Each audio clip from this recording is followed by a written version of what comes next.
So guys, let's continue making this sword. Let's disable perspective, because with perspective we cannot see exactly from front or exactly from the side view.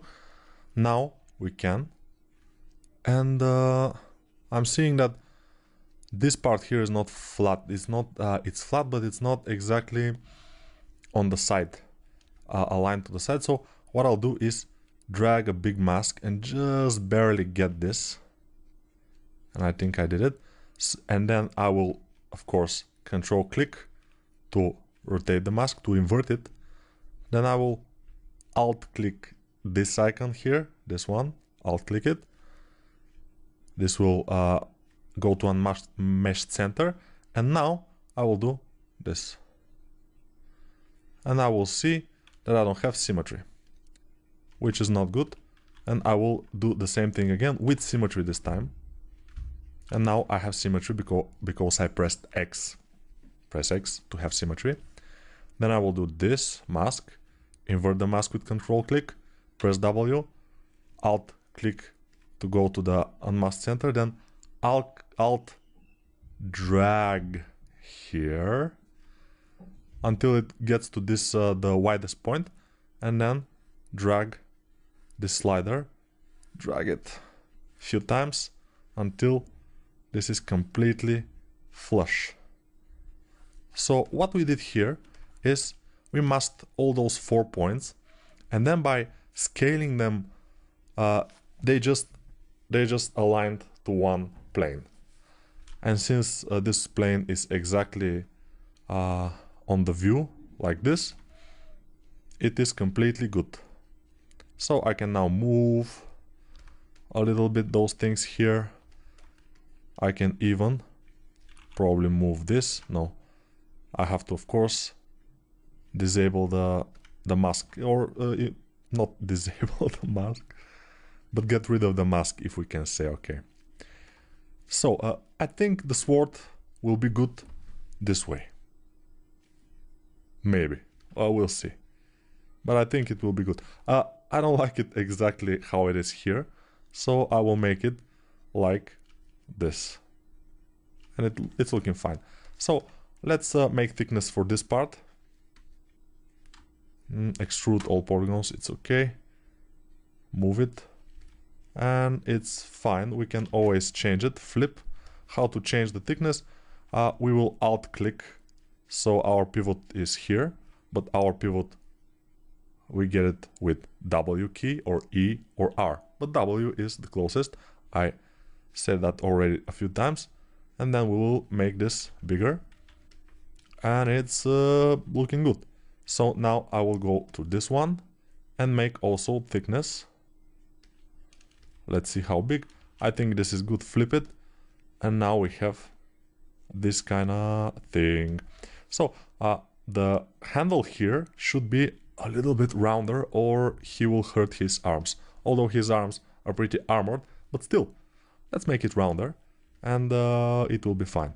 So how to make it rounder? Let's press X, so we'll have symmetry, and then I will get one more symmetry with, no, not with Y, with Z.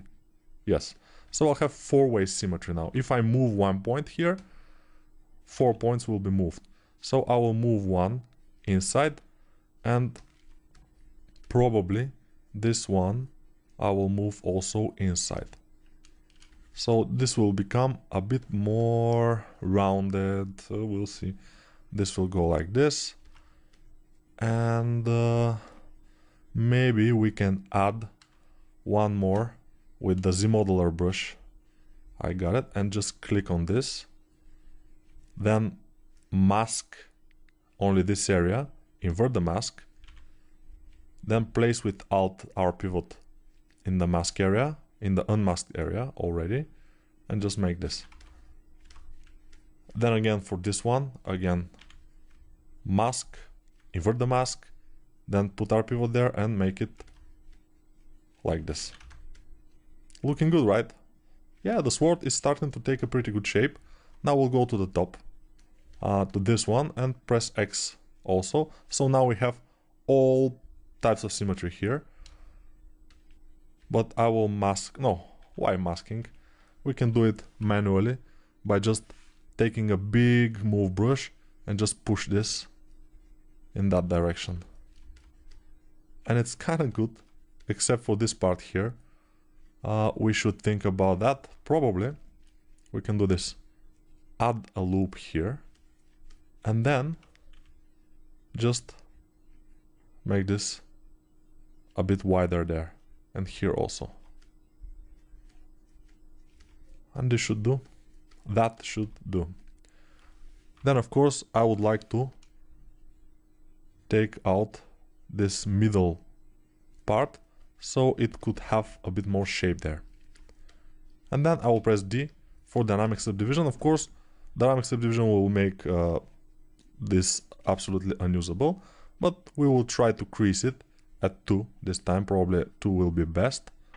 And dynamic subdivided at 4, and the crease manually something. So we go to Z modeler brush again,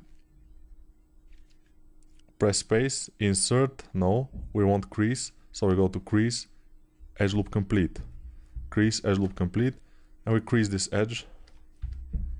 And let's see what else we can crease. What else? Maybe the middle edge also. It will be a good idea to crease this. Ah, it's creased. It doesn't appear that way, but it's creased. So we can, in order to have an angle here, we will go to an edge. So hover an edge, then insert, single edge loop, and insert one edge loop here and drag it so it has this kind of thing. Looking good, although I will go to my move brush by pressing 4 and then I will move this inwards because it looks a little bit strange. Let's see, okay, there, it's looking strange. Now I think it's a bit better.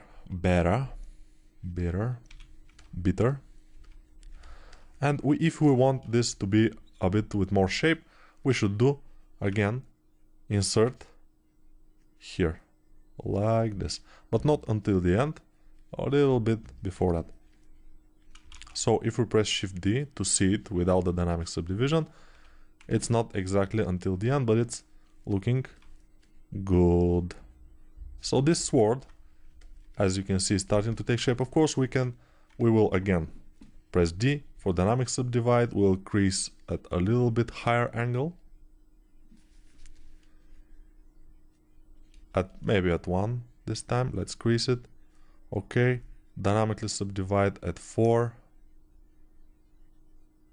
All right, and we'll have to probably uncrease some things, but we'll see. Okay, let's see what we have here. We don't have enough polygons in this area, so we will put one, insert a little bit here, so this will be a sharper transition, and probably also here and here we will put polygons. It's a good idea to have some polygons there, also probably in this area. So now it will be fine, although I don't want these to be creased, so what we'll do is go crease, edge loop complete, and click with Alt, so the crease will be gone. Okay, and then I will crease this just by clicking on it, and then when we press D, we have not perfect result, although let's see, we can crease. Let's crease this. I cannot touch it. Sometimes creasing is difficult. Okay, this is good. I will crease also this one, and this is kind of nice. I think this is fine.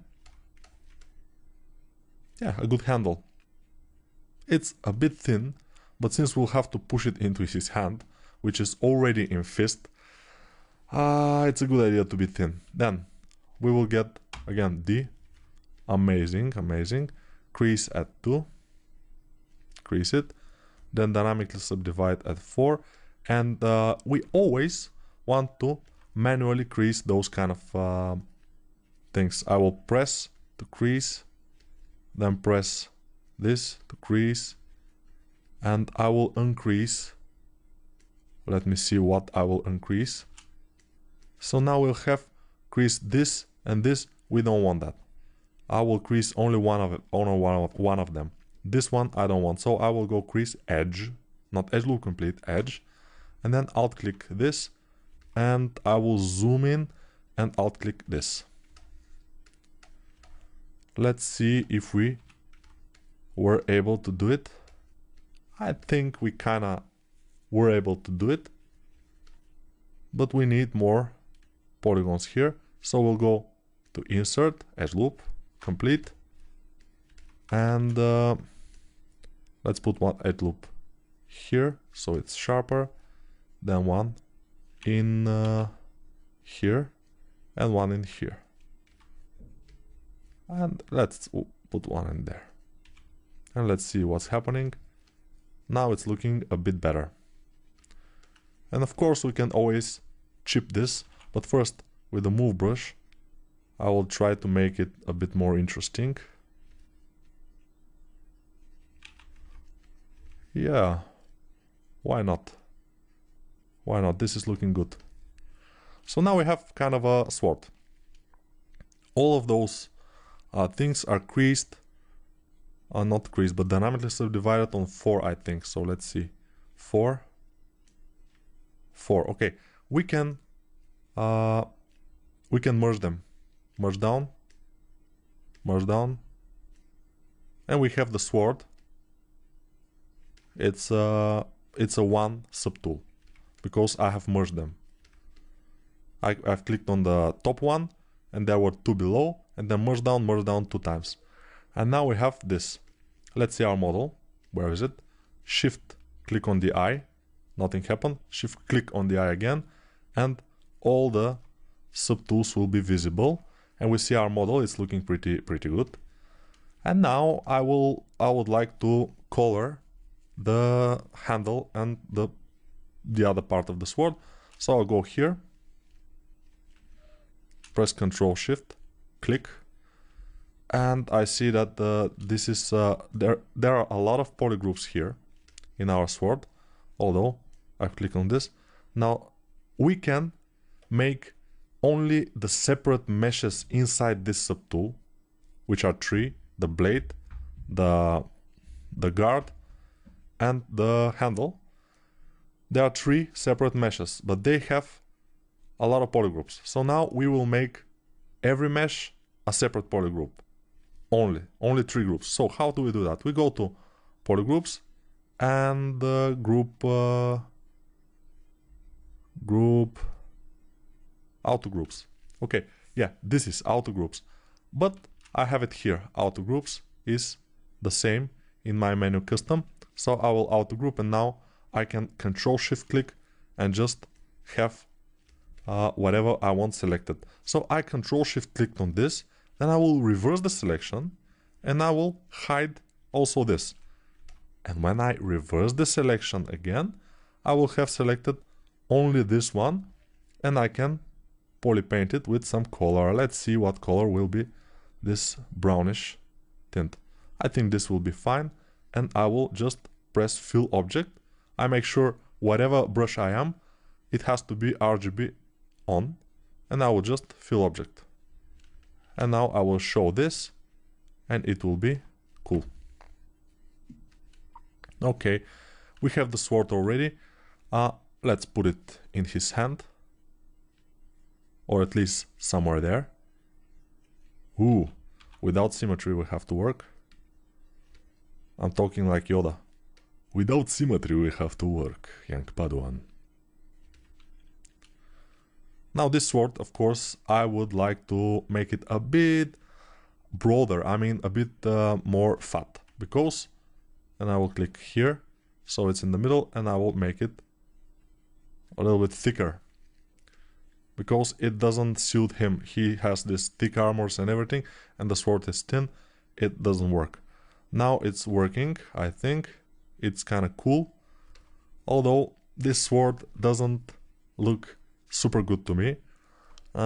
Maybe I will do something for that, but I will have to apply the subdivisions first. Another thing. Also, we will need to put materials, but that will be a thing for another video. Now we are kind of done with the sword, and we can continue with some other things, but in the next video.